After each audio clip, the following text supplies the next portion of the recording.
Internet Dwellers, and welcome back to Disney Top Shelf. Oh, lines are all over the place. Top Shelf Disney animated bleep, studios. bloop, beep, boop, beep, boop, boop, beep, boop. Error. Wow, that's what happens when I don't pause before I start doing the opening title. That might be the fastest that has gotten derailed. 2 words in, and we derailed the opening. Hello, everybody, and welcome back to the show. The awesomeness that is this program. Can you believe we've been doing this for 10 episodes? I can. This is episode number 10. All right. Up to episode 10. Only what? 46? 45 more to go. We got a long way to go. I hopefully by the time we reach the most recent one, we will be a little more professional with the show. You know, God forbid we actually write the intro down and just recite it. The thing is I know the intro. I know what I want to say. It's just I get so distracted every time. I start second guessing myself within like a minute of doing it. It's that bad. So anyways, welcome to the show. TC, welcome back, my friend. I'm happy to be here. Yes, I am happy you're here too. I don't know why I said it like that. I am here as well. I'm Jeff, as always. And this week, we watched the number 10 film on our list here, which was Melody Time from 1948. Another one of the Disney package films. You folks are nearing the end of having to ever hear the words package film ever again. I'm so, you know what? I'm glad because frankly, I'm kind of getting tired of hearing the phrase package films. I'm looking forward to returning to full narratives, full stories. Not that there's anything terrible about what we have been watching here. No. But we still haven't, it just hasn't felt like a true Disney film as people think of it.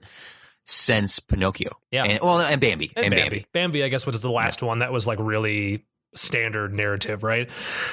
Yeah. My biggest thing, and I'm going to be honest right off the bat at the start of this episode, I'm kind of getting tired of these. You know? Yeah. Like, I'm just all right, there's another one of these. Like, okay, let's watch and see what they do this time. And it's really sad because the last one was so, like, I really enjoyed the last one. Fun and fancy free. Fun and fancy free was a lot of fun. I liked that it was just the 2. I was completely okay with that. Right. Then we came back to this, and it's like, there was what, like 6 or 7 different. Seven. Seven Of like, these. I don't. All right, what do you got for me this time, Disney? Like, it was more of like a chore, unfortunately, than an excitement. But you got the Anders sisters again. You got. I did get quite excited and let out a small little chirp when I saw that. Like, oh. You got Roy Rogers. Now, those of you true. who might not be aware of it, Roy Rogers has a very famous catchphrase, and it's "Yippee-ki-yay." It's easy. No. That's If you just want to put a bleep in there for me. I tried catching it, and I realized what you were doing about a second and a half too late. That wasn't a delay. That was actually just me going, wait, is he gonna say that? See, Wait, you were drinking at the time. I was really hoping for a spit take, but alas. If I did a spit take, I don't think we'd be recording anymore because that would have just gotten all over my computer. Would it have been any more errorific than the opening of the show today? No, because I'm pretty certain somehow it would have fixed the opening of the show, actually, had I broke it. So, Melody Time is another film that was in production during the war.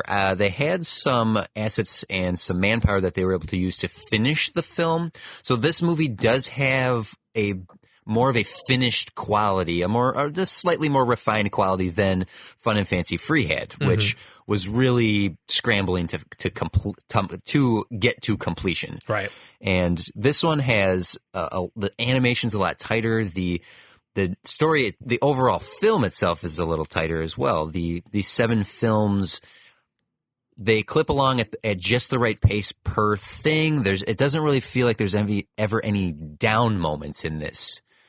And we'll go piece by piece like we did with the last few. Yep. But this one felt it felt like a good pace. I wasn't bored watching this one. Now you said you were bored and just that it's like another one of these a series of short films collected. Correct. I wasn't necessarily bored with the film overall. I'm just like, I'm bored with the concept. I'm like you, I'm really looking forward to getting back into like a full length narrative. I want to see one story being told, not like a bunch of shorts is all.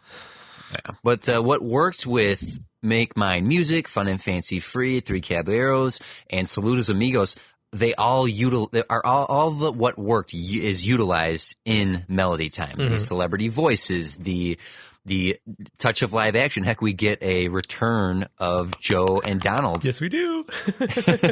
Now we're going to have to dissect where in the timeline that event occurs between the two films. I'm curious to know. We'll get back to them, but I did realize that one of the ways that they cut corners in all of these, and more so in this one, and Fun and Fancy Free, is there aren't a lot of synced lines. There's narrative and there's singing, and there's only 2 segments in the whole movie, the whole of Melody Time, where voice actors had to be synced to the animation.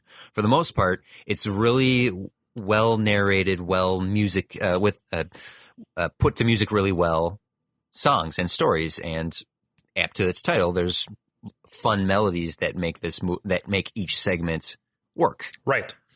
And I would definitely say, like, I know that this has come up in the past, but like with like Fantasia, where we kind of were able to figure out like, there's a connective tissue, or potentially a connective tissue from beginning to end. This one falls more just in line with like the last couple, where there's not really like a connective tissue. These are just kind of standalone shorts, little stories being told. Yeah, it's a variety show, and if there's anything at all that even has any sort of similarity, it's Johnny Appleseed and Pecos Bill being 2 American folklore heroes. That's it. Aside from that, all the pieces are just they exist as a short film. There's no cohesive thread to any of these. Not that they're bad, because the animation in this is really tight. The music is really and the celebrities they used didn't have a specific, well, actually that's not true, because Roy Rogers definitely has a shtick. He has a shtick for sure. But there's no creepy ventriloquist puppets this time as the shtick. You know what? Maybe that's what this one was missing, TC. I think it needed creepy puppets. That's what was feeling weird. It needed to open up with Charlie McCarthy and Edgar Bergen going, "Hello, everyone, we're back again. Nightmares." Just like that.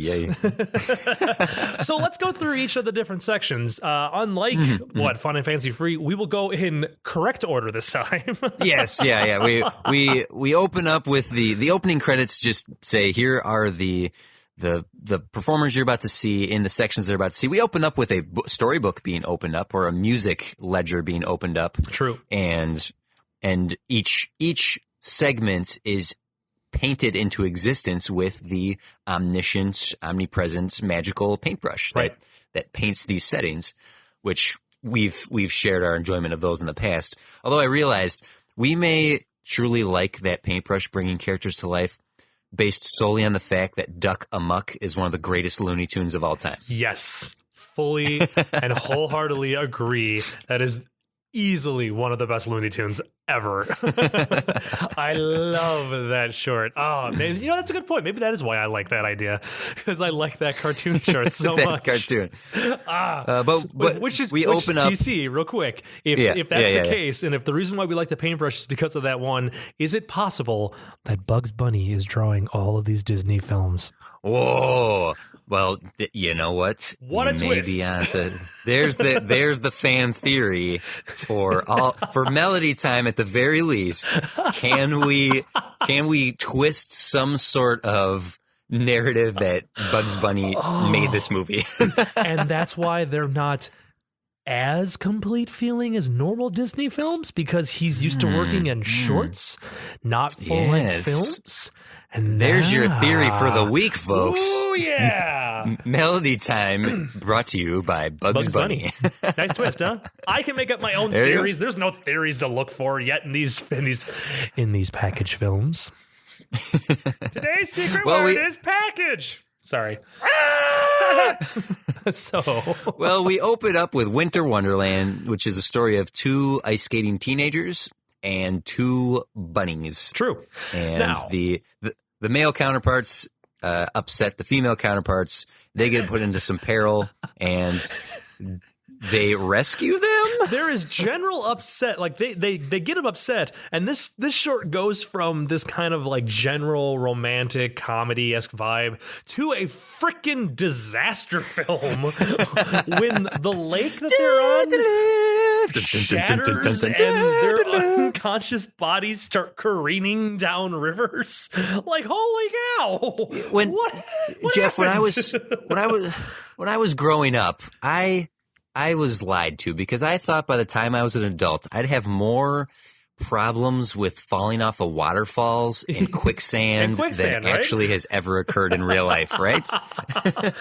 I love it. This short just this boy. short has got a couple different little things like that. Yeah, apparently and then waterfalls aren't the as males big of a not threat actually saving the women. many but of it us ended up have ever being been led to believe. 2 horses. And the couple squirrels, I think, or no, like squirrels and birds that ultimately ends up saving them.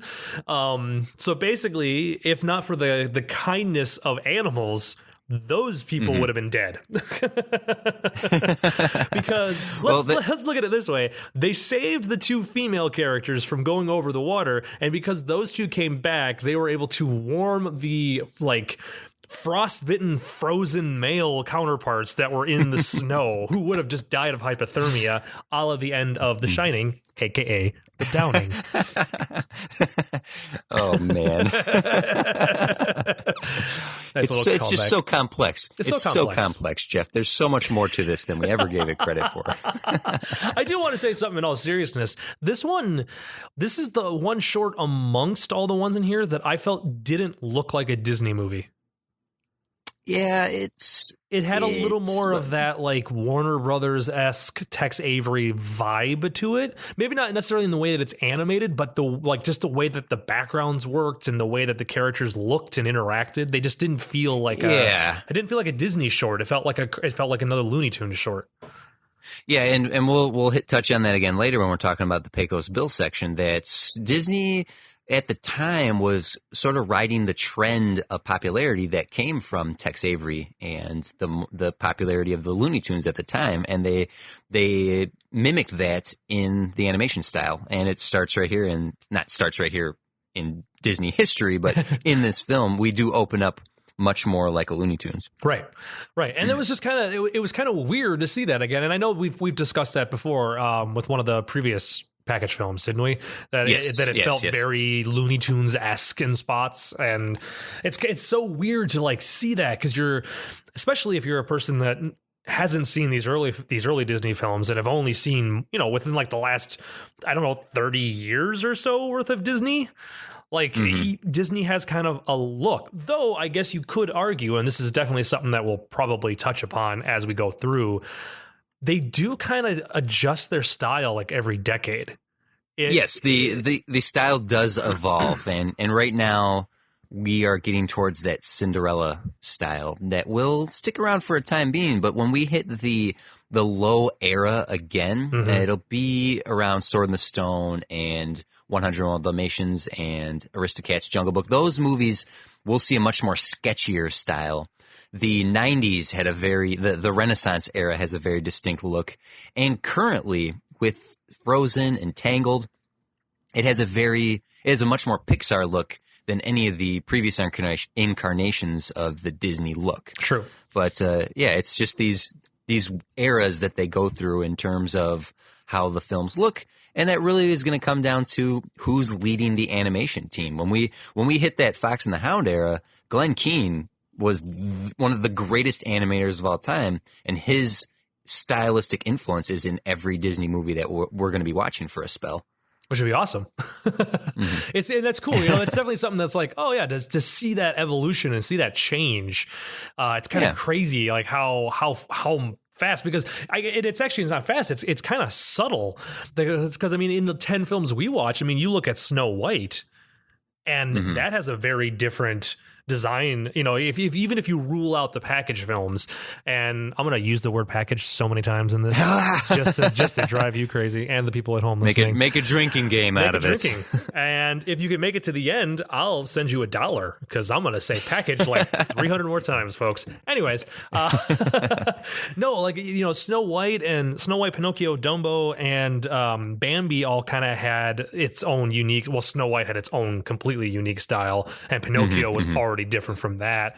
And then I'm sure, once we hit Cinderella, right? Yeah, Cinderella, that's going to look very different. And I already know what you're talking about with like the Jungle Book and that era. And obviously I know the late 80s, early 90s era and the modern. So it's kind of cool it was something I never realized going into this podcast, like how much has that design changed over the years. And we're seeing signs of what's to come, because if you look at the cartoonish animals, they don't have the dynamic animated style that you would see in some of the more classic characters. Like, these bunnies aren't pulling faces. They aren't pulling takes. At the very most, they turn red when they're angry and blue when they're frozen.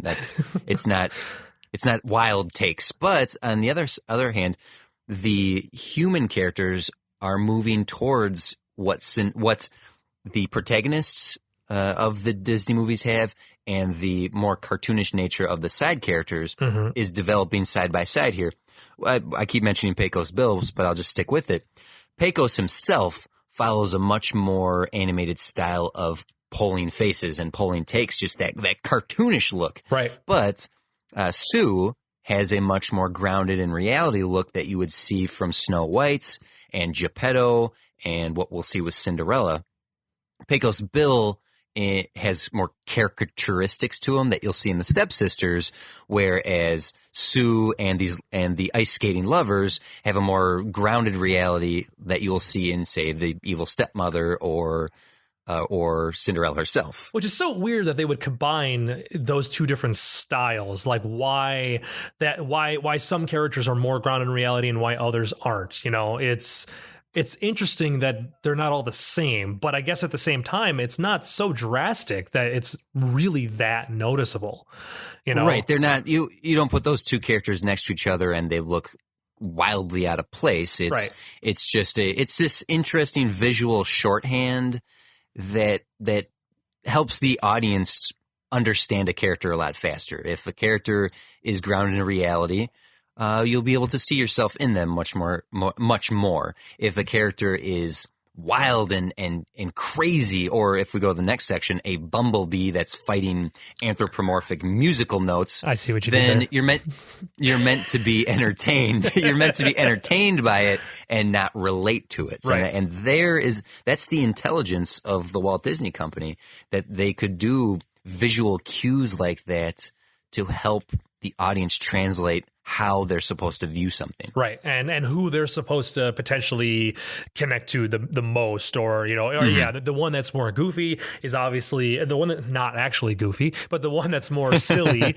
and cartoony is the one that you're supposed to laugh at or is supposed to be entertaining you. The one that's more pretty and normal is probably the one that you're supposed to, you know, long to have a happy, you know, out or ending, or maybe that's the one that you're supposed to be in this situation, or, you know, right, it's the love interest. Associate with them. Associate. Thank you. I was trying to think of the word, and instead I came up with 16 other words to make motifs. Motifs. There we go. Timing from like episode 3. I have said it on pretty much every one of these package films, and I'll say it again, in that I know how they used all these things. They weren't blockbuster successes.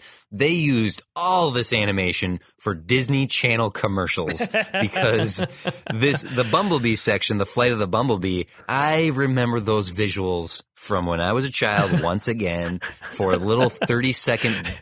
See, look, the Disney Channel, when it was 30 years in advance, TC, or 40 years in advance. The Disney Channel, as we know it now, was not how the Disney Channel began. When the Disney Channel began, it was a cable subscription that you Yeah. purchased, it did not have commercials. I remember did it not being have- a premium channel. I remember that. Yeah. No commercial breaks, no advertisements from toy companies or movie previews or anything whatsoever.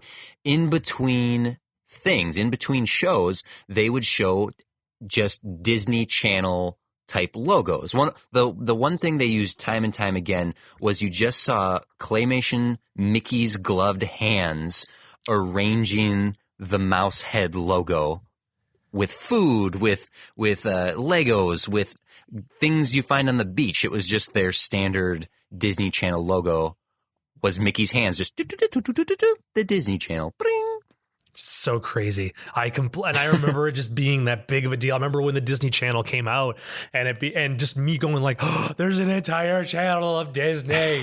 Mom, I want this. And my mom being like, no, we're not going to get that. That's silly. And then we got it. Well, okay, good. Okay. Got it. Oh yeah, I grew up watching the Disney Channel. Are you kidding me? Which is weird But because this entire short, I missed this at the beginning, but this connects to what you're saying. I don't have any memory of anything in this short. Oh, wow, I don't okay. know. All of this was new to me. Cool. I that's neat because Make Mine Fun and Fancy Free you had no recollection of either. Right. And it's because they didn't there's no way to see these. They didn't release them. They weren't the successes. They're not the classics. I beg to say that this piece does have some classic stuff to it. Now, the Bumblebee one, we can just talk about that real quick. The kinetic stylings of the song Flight of the Bumblebee to put to visual styles of these musical notes and keyboards attacking this bee who just blew up some. Yeah, who knew a piano could be so deadly? I mean, unless it was, unless it was, dropped from a high distance and dropped onto some detective's brother's head. Oh, just like this. Holy cow, he's a tune. Sorry. We went there. Anyways. What the Flight of the Bumblebee segment does that the previous package movies didn't was that it had a consistent energy to it. It didn't slow down to give us something slow. Slow down to give something slow, right? Great word usage here. We're doing great today, Jeff. We write things too. The whole of this film has a much better pace to it, and going from the lovers in the ice skating in the snow to Flight of the Bumblebee to Johnny Appleseed, which is segment number 3. Yes. Did you have I went to Catholic school when I was growing up, and I knew the story of Johnny Appleseed, and I knew this song. We sang this as our little kindergarten prayer before we had snack time. Was the Lord is good to me, and so I thank the Lord for giving me the things I need, the sun and the rain and the apple seeds. The Lord is good to me. Like like little zealots recited it daily. Yeah, see, now we never, I know the story of Johnny Appleseed because obviously we learned about it in school. I did not go to a Catholic school. I went to public school. But that song, obviously we never sang that song because it said the word Lord, I guess. That's probably the reason why. Probably. Even though we did the Pledge of Allegiance, in One Nation Under God, that was still every morning. But we never sang that song. But yeah, I mean, I know the story of him, but that's not ironically not from this short. Though this would have been a perfectly okay short to show, though it does have it's very religious. It's got a lot of religious undertones to it in this particular one. Right. And like the angel visiting him and telling him to go west, young man. And there's some cool stuff here, though. So first of all, it's this romanticized version of the frontier era. Oh, yes. That this is American folklore at its finest. There was nothing romantic about traveling from east to west. Wagons going west was, if you've ever played Oregon Trail, dysentery was a problem. I had a real quick question about that. All the pioneers that Johnny watches going off all don't have normal eyes. Is that what dysentery does to you? I'm so confused. I wanted to know. Now we know. Now we know. You don't have normal eyes. You just have black dots where they're supposed to be. Anyway, sorry, keep going. The romanticized journey west. It's America. It's American folklore, and I love that idea of the campfire story. You would tell a story like this, especially during the traveling west era, the frontier era, to reconcile some troubled minds, or to just find joy in the dark circumstances of starving in the desert. It's like, we're just going to delay the inevitable, and we're going to forget that Timmy died yesterday, and just tell this really great story. Please. A good example of the romanticized West versus the reality, if I may reference The Simpsons, is the episode where Lisa's substitute teacher, and it's Dustin Hoffman, and he sings "Home on the Range" in the classroom. He says, home on the range. And he says the reality. He says, or the beer in the envelope, like, oh, give me a home, or the buffalo, like all that. And then he explains the reality. And it's this nice juxtaposition between the fantasy and the reality of what traveling to the West was. But Johnny Appleseed, the short section here, gives us the wonderful journey of John Chapman as he littered the countryside, littered the whole country with every apple tree grove that you see. Right. Which is like, in reality, he only did like an area in parts of like Pennsylvania, Ohio, and Illinois, I think, or like in Indiana. Like he only did a handful of states, that they have attributed him to. But I grew up always hearing the story of, how he's done everything. All apple trees are because of him. He created the apple tree, basically. And it's all but it's him. It's a sweet story. It's sweet. The way they open it with the book saying there was Paul Bunyan and John Henry, and then there was the little little kettle pot hat that was Johnny Appleseed. Yeah. So the section I like the most of this is, well, first of all, there's some great musical numbers in the course of this short film. There are 5 musical numbers. Then that's that's crazy. Like, I didn't realize how many times they sang in this one. Most of these only ever have like a song, if that. Right. Yeah. But this is one of the longer, because I feel like Once Upon a Wintertime, Legends of Johnny Appleseed, and Pecos Bill are the 3 long pieces in this film overall. And then everything else is just kind of like, because like the Bumblebee Boogie was only like 2.5 minutes and it was done. And 2 minutes. Move on to the next one. But yeah, this one had a handful of songs in it, and I didn't write down all the songs that they did sing it. Continue. You were going somewhere, I think, sir, and I interrupted you. Yeah, it was. That's fine. Another element that I like is his guardian angel that shows up. And he has this nice little bit that he keeps doing where the tail of his hat gets in his face, and he blows it around the back.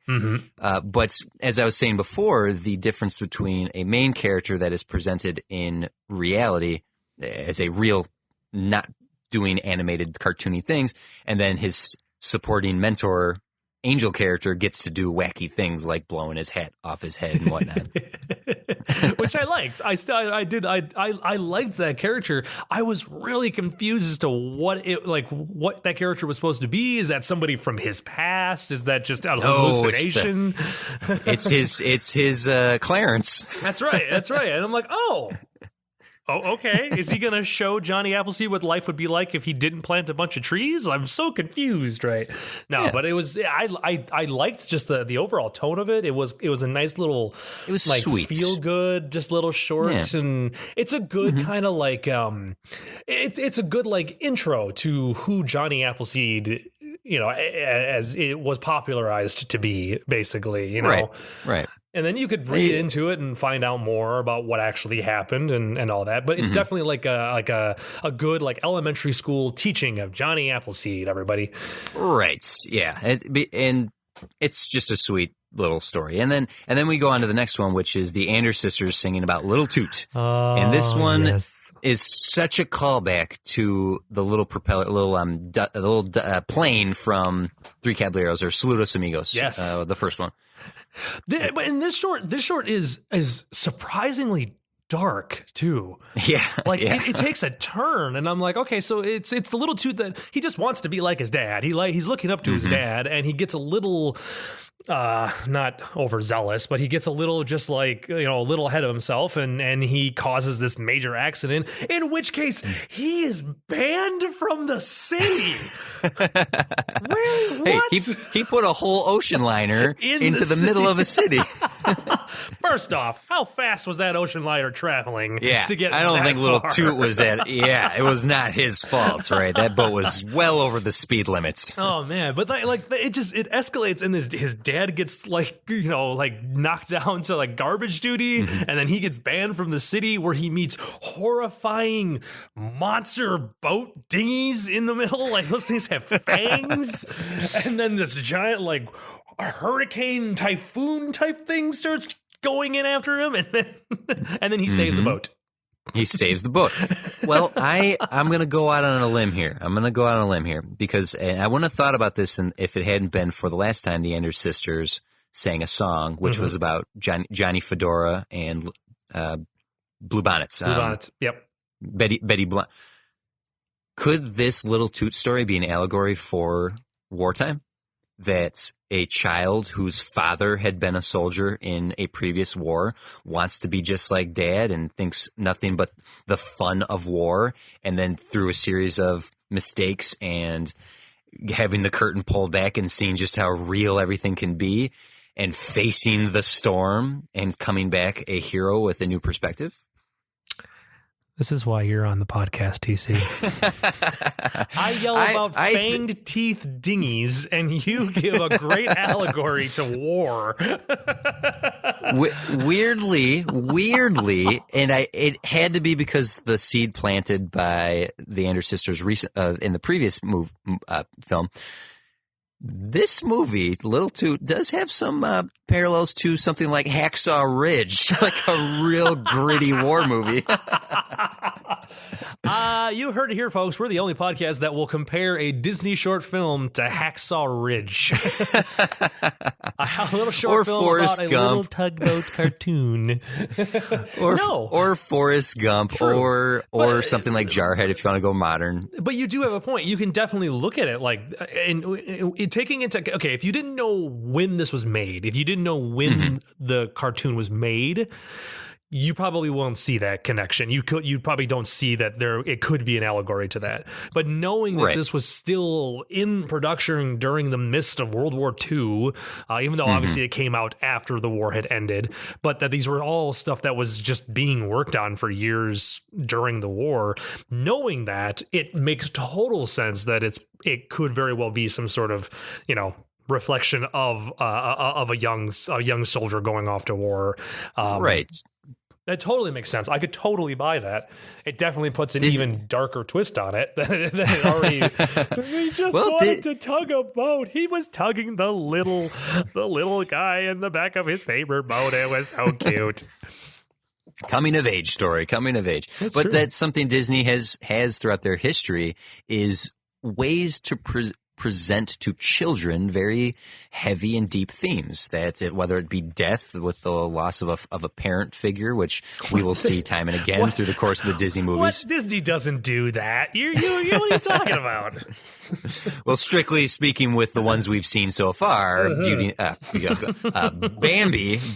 is the one that offers up that conversation starter. True.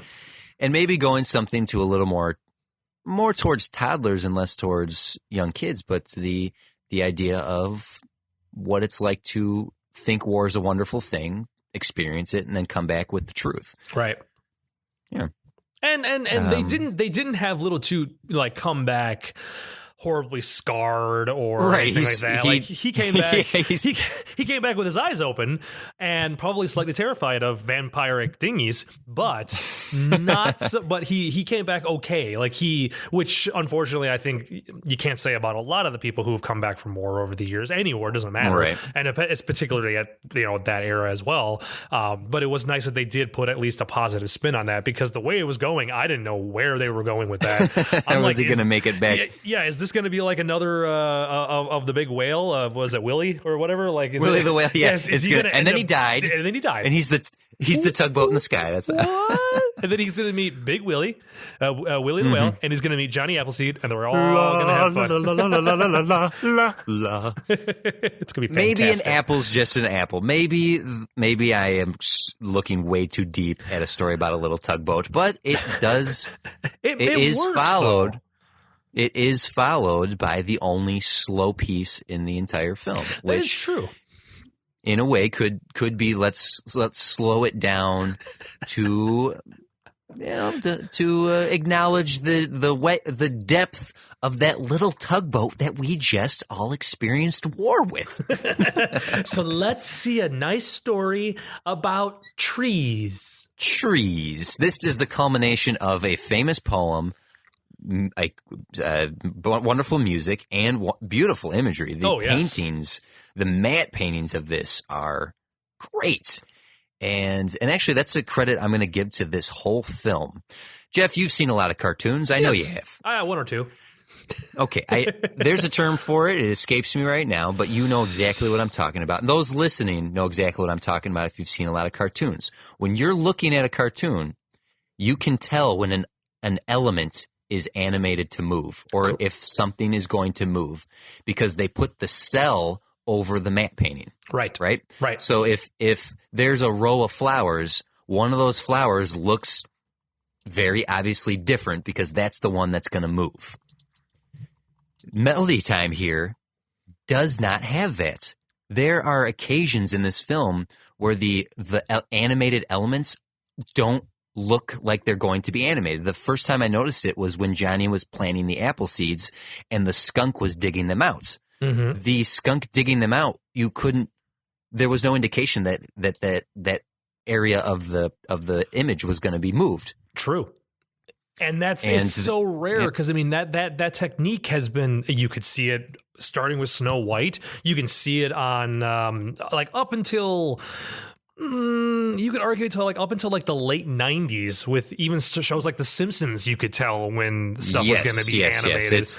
With the advent of digital and flash animation, there was no longer a need for matte paintings with cells on top of them. As soon as that went out of style, that obvious that's going to move vanished. Right. And it's so weird because now that you're bringing it up, that's when I started. When I was trying to say that, I'm like, wait a minute. I don't remember seeing it in recent years because I'm like, I know I saw it in The Simpsons, but when was the last time I saw it in The Simpsons? It was like 15 years ago, 20 years ago. And it's a good point. It's once they started doing things digitally, you don't have that anymore. Everything is painted on a computer now. And that's most things painted on a computer. Mostly things, yeah. But this trees section utilizes these beautiful paintings that I would love to know the film technique that they used to bring this to life because it does feel like they are doing these beautiful, gorgeous paintings right on the screen. Right. Like they do not come across like cell animation. Right. Is what I'm saying. And it's curious to know why. Here's another question I have regarding that is why is this in there? Why is this in this film altogether? Out of all the ones that are so upbeat and so in a very different artistic style, this one feels kind of almost out of place. Not in a bad way. It just feels like, why was it more like this? Now, is it because it was so labor intensive to draw it like that? Did they do 24 frames or whatever they did for their frame rate of those background background drawings? Instead of doing one matte painting, did they do 24 a second just to get that look? Oh, boy. And is that why it's the only one? It's we could only spare 2.5 minutes because the animators all died from trying to paint this. I would bet that it's because they are innovating right now for the coming years of film we're about to see, that they were capable of different technology now. They weren't using the cell style that they've used with the 9 previous films. Mm-hmm. They're utilizing more of the animation styles that are going to change over the years. And I would bet that the matte and background department of Cinderella was heavily involved with the look of this one because there are no cartoons in this one. This one is just backgrounds. This one is just imagery. It's a narrator and background environments. Yeah. Which if it's a background environment, there was generally people who were in charge of just doing backgrounds, and as opposed to the people who were doing the characters. So it would make sense if it's like, hey, all you background people that are used to doing still frames, you now have to animate this entire thing. Have fun, and then Disney we'll see you in a while. Yeah, like and he like walked off. That's what I picture Disney being like, basically Homer Simpson. Yeah, he was just a little scamp. You little guy. Moving on, I am so happy to see that even after a couple years, Donald and Joe are still together. They're still together. They're still together, but they're very sad. Why are they so sad at the start? Jeff, when you've been in a relationship for a long time, you get those lulls, right? You get too comfortable. You stay up and just watch Netflix, and you both read your separate books and Facebook posts before falling asleep at night. And they're just in that they need something to spice up their life. And what better than the cuckoo bird? I am so excited. I am so upset he did not sing his thing, though. I know. I was waiting. I'm like, wait, is it a little bit? No. Okay. No, no, he's not. Okay. So upset. Is his laugh at the very end is that the laugh from the hamster song? I don't know. Huh. I think, because look, the hamster song itself is just a sped up version of the Roosters song from Robin Hood. That's a good point. And they just sped it up. So I wouldn't put as the end of the hamster song that. Oh man, I'm gonna have to go back and listen to that now because I don't know. But Joe and Donald are still together, and they're gonna blame it on the samba for why they've been able to spice their life right back up. Blame it on the samba, aka Saludos Amigos Part 3. We are gonna just keep that going. I see. Here's the thing. This is so far. I mean, these 10 movies have made me so happy for watching these because, again, we all know how much I like Three Caballeros. I had before watching these movies, I had no idea that Donald and Joe, and I guess, Pachito Pistols was only in the Three Caballeros, but I didn't know that Donald and Joe were in more than just that. So, like, this is exciting to be like, oh, there's more of them. Yeah, right? Now, and doesn't this just go to show you that Mickey really is the favored son? Because Make Mine Music and Fun and Fancy Free is available for streaming and rental, but none of these Donald Duck ones are. Yep. It's just him going like, that's right, Donald. You live in obscurity forever. I'm keeping Mickey. It's his fourth appearance in 10 films. We've seen Donald Duck 4 times. We've seen Mickey what? Twice. Though I really liked this short. This one was a lot of fun because, this is not necessarily a bad thing. It felt like it was a deleted scene from either Saludos Amigos or Three Caballeros, one of those two. It even ends with a crazy-ass drug trip again. Yep. Once again, this just goes crazy bananas, and it's just... But you know what? What you see at this point in this film, I'm like, boy, what is this movie missing? It's missing a rocking organ solo accompanied by a crazy drug trip again.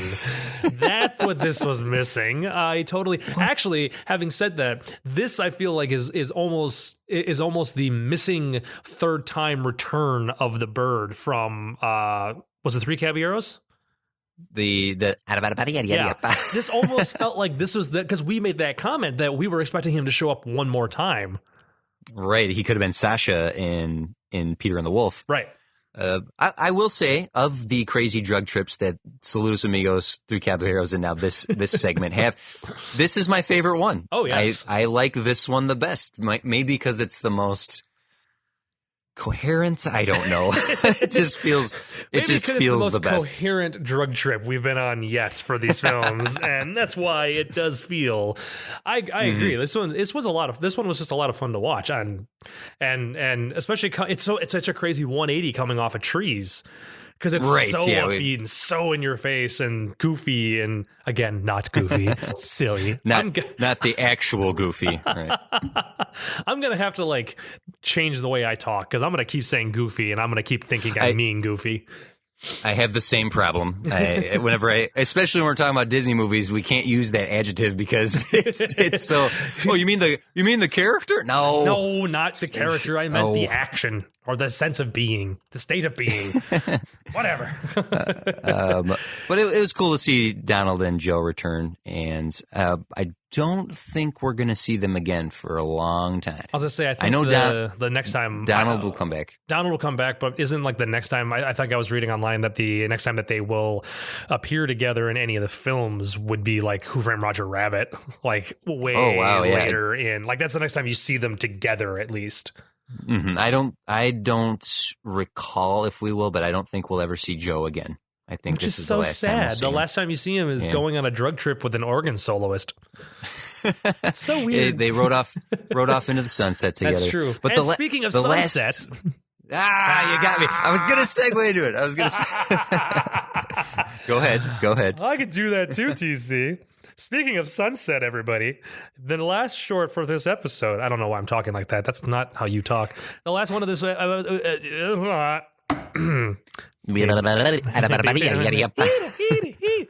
last segment of this movie is a story which it threw me for a loop again because we didn't talk about it, but Blame It on the Samba had a little bit of live action in it. Yes, continuing with the whole Saludos Amigos, Three Caballero vibe, and then we get to this one, and it's like it's the story of Pecos Bill, basically, and it's like, oh, look at that, a random live action group of people in the Old West. They're just there, led by Roy Rogers. Roy Rogers and what was his horse's name? Trigger. Thank you. Right? Yeah. As soon as this scene started, and I saw this campfire choir of cowboys, my first thought was, this might be the whitest thing I've ever seen. Everyone's gathered around the fire telling stories to each other. But this is the little girl is back from the last episode, or the last movie. She survived the creepy puppets at the end, apparently. Like any good horror movie, it turned out she was the monster in the end, and she destroyed those puppets. Oh, how brutal. Do you have any... You didn't know about this cartoon, but did you know anything about Pecos Bill? See, that's one of those things where like the name sounded familiar, but I didn't. I knew Johnny Appleseed, like that one I knew, but Pecos Bill, I had no idea. That one's completely new to me. Cool. Pecos Bill is another one of this American legend. He's a piece of American folklore, like Paul Bunyan and John Henry. Pecos Bill is one of the legends of Texas. Everything that they sing in this, where they talk about him digging the Rio Grande and making the Gulf of Mexico and catching a tornado and all being raised by coyotes and whatnot. All of that is campfire legend of Pecos Bill. That you can find some really great illustrated storybooks about Pecos Bill, and I don't know if he's not. I could have looked, of course, but there's just no way to know. There's no way to know, TC. how many incarnations of Pecos Bill have hit the big screen? This is the only one I'm aware of. Yeah, this is the only time I've ever seen it. Like I said, I know that name, but I don't recognize. Like I don't remember ever learning about Pecos Bill or like ever it coming up in like school. I know it's more of like a tall tale type character, but exactly, I don't really remember that. Maybe that's the reason why we never brought it up in school, because he's not really real. But we talked about. I guess we talked about. I'm sorry, the Blue Ox, Babe the Blue Ox, and Babe the Blue Ox and Paul Bunyan. Paul Bunyan. I guess we talked about Paul Bunyan, and he wasn't real. Well, he was not a giant man who walked around North America, at least. This short, so the Pecos Bill short is, let me address the fact that, yes, this is a bunch of white guys, and yes, they say Injuns and say some rather off things that would seem inappropriate in a modern sensibility. I will completely acknowledge that. That aside, I love this cartoon. I love the animation. I love the tall tale of it. I love the exaggerated nature of this legend. But I love that it opens with a map of the U.S. and Texas is 98% of it. Right. And there's a state of Milwaukee. Yes, yeah, I did see that. I did catch that too. But that's the Texas attitude. This short is so the Texas attitude. Mhm. And at first, as it was playing out, I wonder why could this have been a full movie? Like Jack and the Beanstalk or Mickey and the Beanstalk could have been a full movie, or Bongo the Bear could have been a full movie. And where I do think that Pecos Bill could have been, the reason I'm glad it wasn't, or it probably wouldn't have made a good one, is because Pecos Bill is a jerk. He is. He is not a very nice guy. No, he's not. I mean, outside of like of him basically causing what made Texas and the border and all that stuff, but like he's not really that nice to even the girl, and he smokes. No, he's a wild man. Yeah. I would wager that if this has been shown on the Disney Channel or in any other incarnation, they have cut the cigarette stuff. So speaking of that, they actually had. Do you know any about this? No, I didn't. I had a feeling though, just based on the fact that he was lighting cigarettes and rolling them and whatnot. On the DVD release, apparently in the mid to late 90s, they digitally removed the cigarette from his mouth. So he's just. His lips and tongue are just blah, blah, blah, blah. Yep. And then the moment when, like, the part where he's basically doing the tornado, and he rolls the cigarette on his tongue, that whole thing, and lights it with the lightning bolt, they actually cut that entirely from it. Okay. But every other time in the short, and I found a YouTube video last night because I was watching it too. I found a YouTube video where that somebody has it side by side comparison, so you can see how much they actually more or less just recut the entire segment. So that way they could cut around seeing it. But they digitally removed the cigarette. But there's a couple of times when like he flips the cigarette with his mouth. And that is still the animation of his mouth moving is there, but there's no cigarette, and it just looks weird. They could have just replaced it with a matchstick. Yeah, right. Which they should have. Or I don't know, a walkie-talkie. It's a callback to all the people who know the E.T. version that came out. There, they replaced all the shotguns with walkie-talkies. Oh my gosh! Anyways, but this. So overall, what are your feelings about this film? I mean, we've gone through all the segments now, and so it was like I said, going into it, I'm like, all right, let's just go through these. Like, all right, well, what do we have? What I really am looking forward to those narrative films to come up, but there was enough variety, I guess, with this one that it definitely kept my interest as I watched. I was still entertained. You know, it was not one where I was just bored waiting for it to be finished. Right. So I liked it overall. But at the same time, I do still feel a little bit like, all right, we're starting to kind of get to the bottom of the creative shorts that we have left, aren't we, Disney? Like, okay. Like, honestly, as much as I loved the Blame It on the Samba, at the same time, it was like, you could tell this was probably just deleted and you're really reusing something.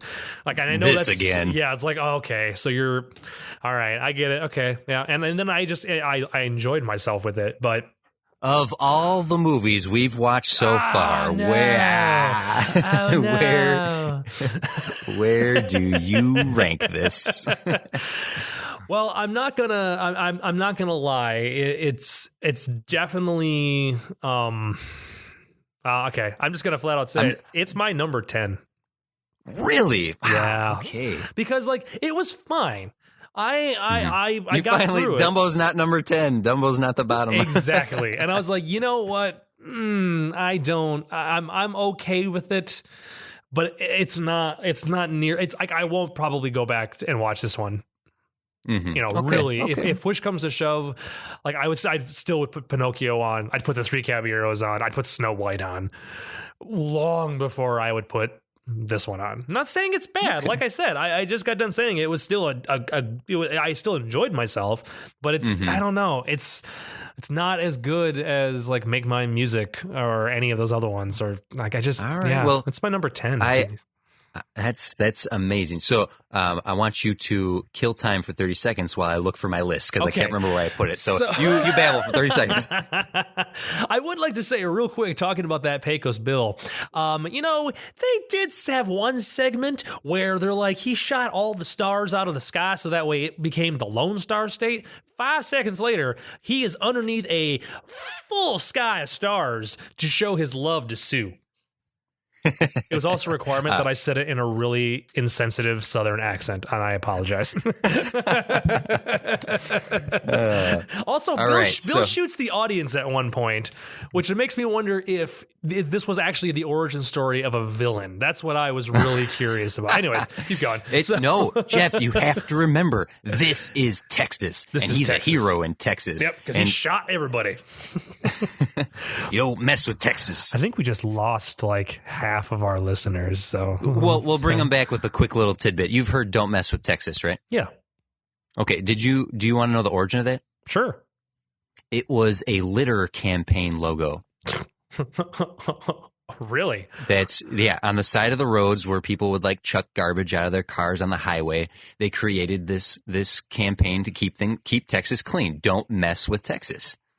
And it became this slogan that you probably hear time and again of Texas folks, but it started as an environmental protection slogan. Huh. There you go. Little factoid for you. The more you learn. I am making Melody Time my number 6 above Three Caballeros, Saludos Amigos, Fun and Fancy Free, and Dumbo. I'm putting it below Make Mine Music, and I'm making it my number 6. Number 6, huh? Yeah. So that's it. We've created our first 10 lists. Our first 10 lists, and so far our leader going into the future or the final rounds is going to be Pinocchio. Yeah. Pinocchio has officially entered the final round of our weird Disney Animation Studios bracket that we're doing. It's a weird tournament, but this is just how we're going to do it. If you didn't tune in last week, what we are doing is we are creating lists of 10. So starting next week, we're starting a whole new list of the next 10 films. And once we reach the end of the podcast, once we get current and we have no more of these animated movies to watch, we will pit all of our number ones against each other and rank those in a certain order. Get it on! But we both ended up on Pinocchio. I am happy because that would have been it would have been more difficult to figure out. If we didn't both pick Pinocchio, we would have had to create 2 separate brackets. Which here's the thing, that could still very well happen because we do have 45 more movies to go. Yeah, we don't really know what's going to happen as we go along. Yeah. So for listeners, if you want to see what our 10 are, because Jeff and I do have different lists, you can go to facebook.com/Top Shelf Pod. Yes. Did I do it right? Yep. Oh, good. And Jeff updates our lists on there so you can see what our first 10 are. But Pinocchio has won the day. That's exciting, actually. That is cool, though, that we do have the same one for that one. But I'm really interested to see where we go. We're 10. We're on 10. There's 56 as of the moment we are recording this. Moana was the most recent. So we have 46 more movies. We got a while. Well, to continue on Melody Time here, there are some tropes in here. Did you write any down? Because I have 3. I did not. What did you have for the tropes, sir? Okay. So tropes first off, we have the returning trope of little animal helpers. Yes. Okay, so in the Winter Wonderland, the animals actually save the day, not the hero bunny or the hero boy. It's the random animals save the day instead. Okay. And now 2 introductions into the Disney Tropes Hall of Fame here.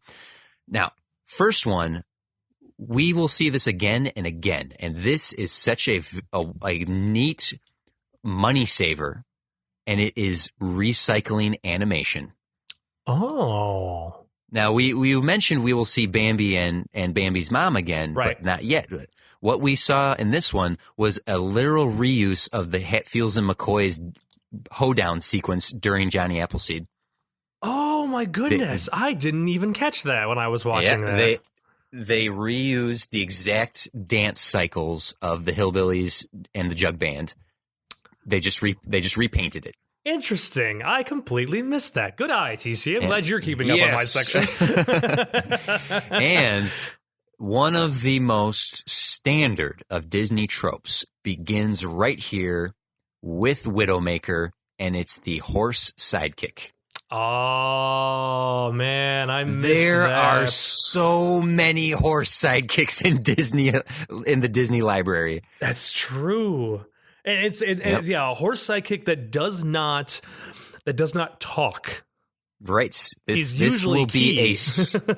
this is a standard of Disney animation is the horse sidekick, and we're going to see a lot. That's interesting. Oh, I completely missed the horse sidekick. Oh man, because now my head's going through like a handful of them that I'm thinking about right now. Oh, there you go. Shoot. Well, good catch there, TC.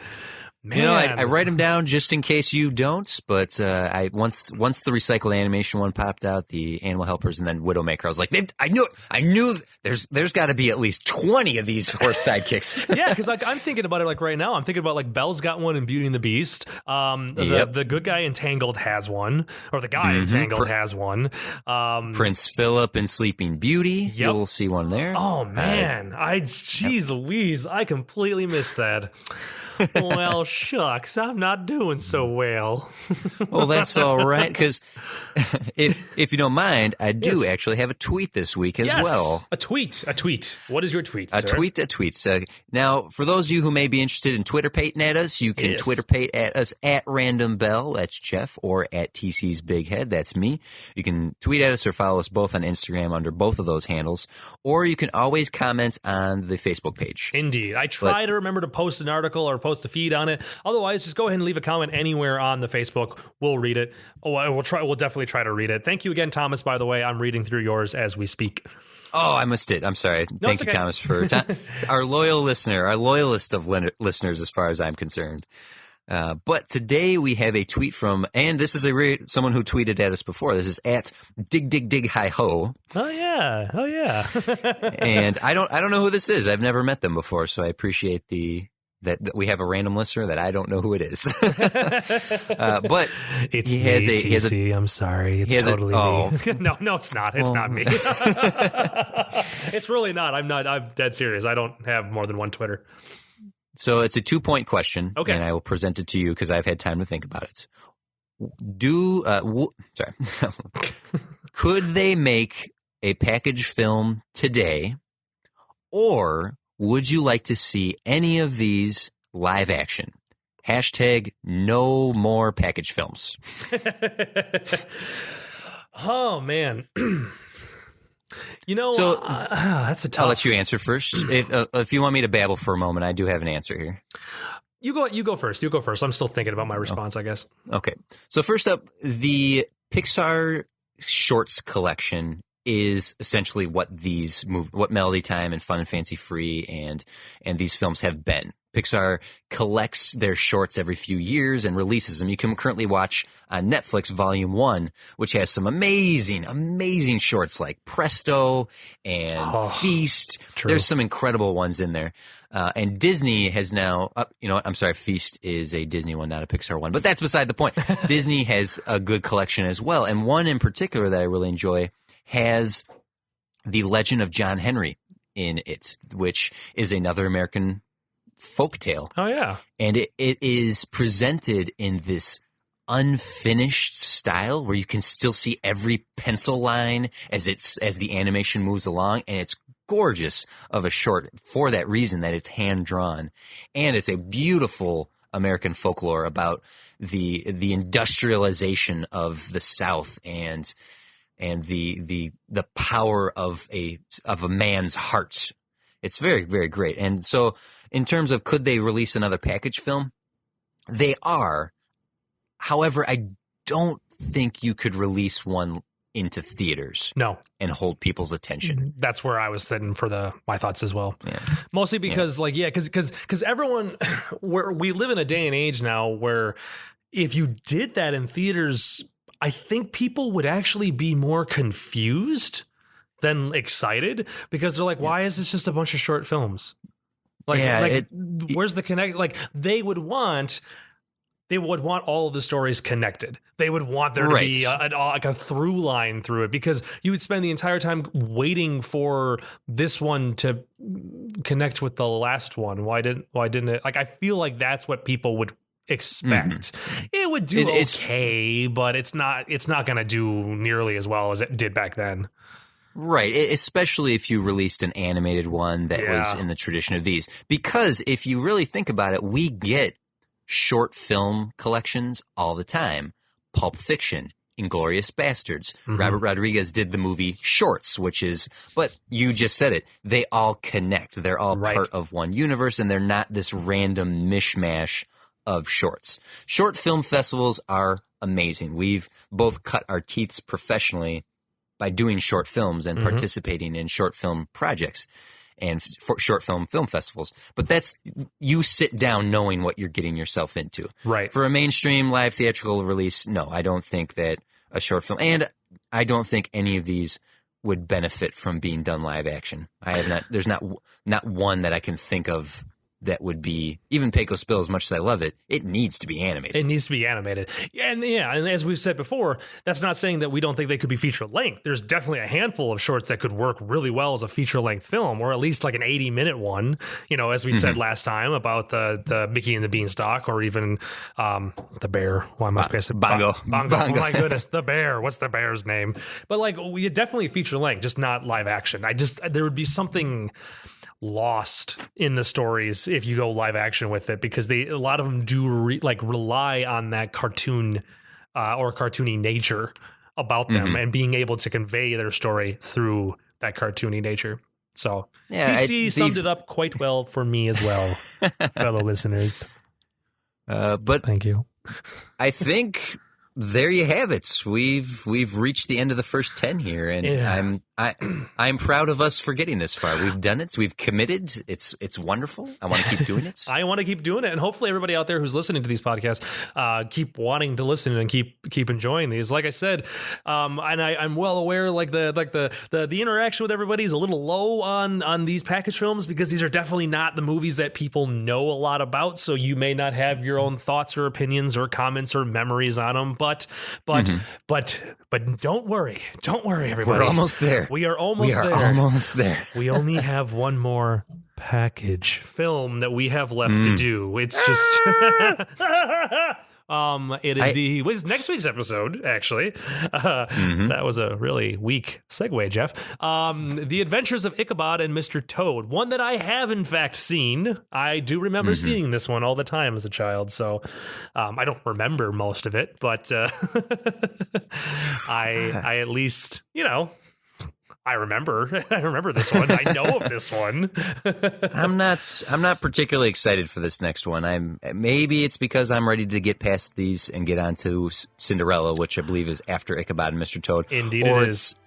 If my memory serves correctly, that Ichabod and Mr. Toad feels more incomplete and feels more like Mickey and the Beanstalk / Bongo for Fun and Fancy Free. But we will get there next week. So again, if you'd like to tweet at us at TC's Big Head, at Random Bell, you can hit the Facebook page at facebook.com/TopShelfPod. Yeah, I'm getting better at this. Yes, you are. And I'm letting you just go ahead and do it. You're doing fantastic. But unless you have anything else to say, Jeff, I think it's time for us to say happy trails. Happy trails, everybody. And we will see you all, or you will hear us all, next week with more of the awesome Top Shelf Disney Animation Studios Library podcast. Also, I'm really sorry for all the coughing. See you guys next week. See, he waited to point it out now so you weren't fixated on it. I've been just getting over a cold, and I didn't want to do it at the beginning. We talked about it before we started. I didn't want to do it at the beginning because I didn't want you going, he's coughing again. Oh, now he's sniffling. Cough. Never mind the fact that in the middle of the episode, I would have just been sitting here going, cough. And you'd be like, what was that? Well, I hope you're feeling better next week, Jeff. I'm TC, too. That's Jeff. We'll see you next week. Bye, everybody. Bye, everybody. Woo. What was that? I don't know. This has been a production of Ghost Hat Media, proud member of the Ghost Hat Network. Find them online at www.ghosthat.net. I like the ending.